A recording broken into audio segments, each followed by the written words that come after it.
I personally think that securities are low enough to buy a little.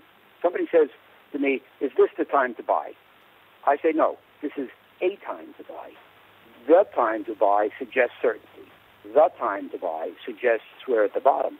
I never believe that I know when we're at the bottom, but I know things have gotten a lot cheaper, and it's reasonable to do some buying. If it goes lower, do more buying. So I would never, as I said in another memo, there's no argument for spending all your money now, but there's also no argument for not spending any of your money now. I would do something moderate in between. Howard, it's Dan Murphy here in Singapore. If now is the time to do some buying, what's on your shopping list? What are you looking at right now? Well, Oaktree is a credit investor. For the most part, we don't invest in the stock market. We buy loans, bonds, notes, and that kind of thing. And, in our world, things have gotten considerably cheaper. 6 weeks ago, maybe 2 months ago, high-yield bonds in the U.S., for example, yielded, if you leave out energy, which had very high yields because of the risks, but if you leave out energy, high-yield bonds yielded about 3.5%. Today they yield close to 10. So, these are the kinds of things we're buying. They're down substantially in price, and we think this is a much better environment for buying. Can you put a value on how much you've deployed into the market, given the significant declines that we've seen throughout the first quarter? How much money have you put back in at this point? I don't really want to say, because I don't want to incite anybody into thinking that we're buying massive amounts, and they should too. We've done a considerable amount of buying, and we will continue the pace. We try to behave moderately, and that's what we've been doing, and we will continue. I also wanted to get your take on where we're at in the cycle right now. A lot of investors are looking to experts like you for guidance on what's going to happen next. And I know in one of your most recent notes, you pulled out 2 tweets that caught your attention, and I wanted to flag them to our viewers as well.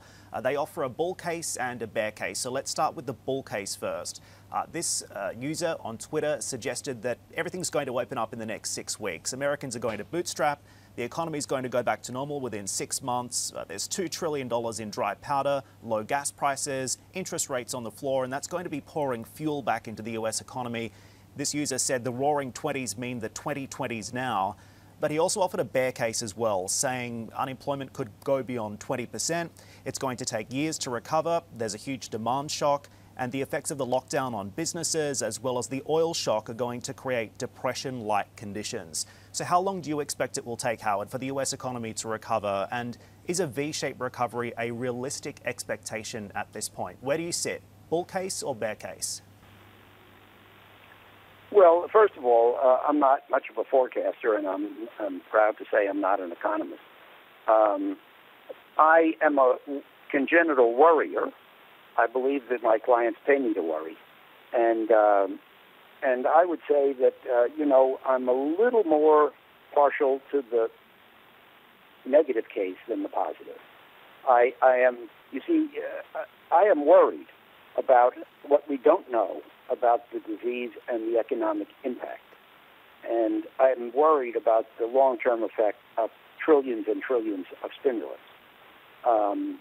So, I lean toward the negative, and I'm cautious. But at the same time, remember, Dan, I'm recommending some buying because I think things have gotten cheap enough.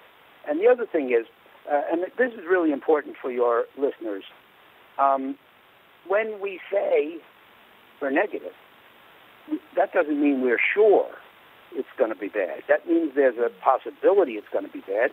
Maybe it's more likely to be bad than good, but there's still a substantial probability that it'll be good.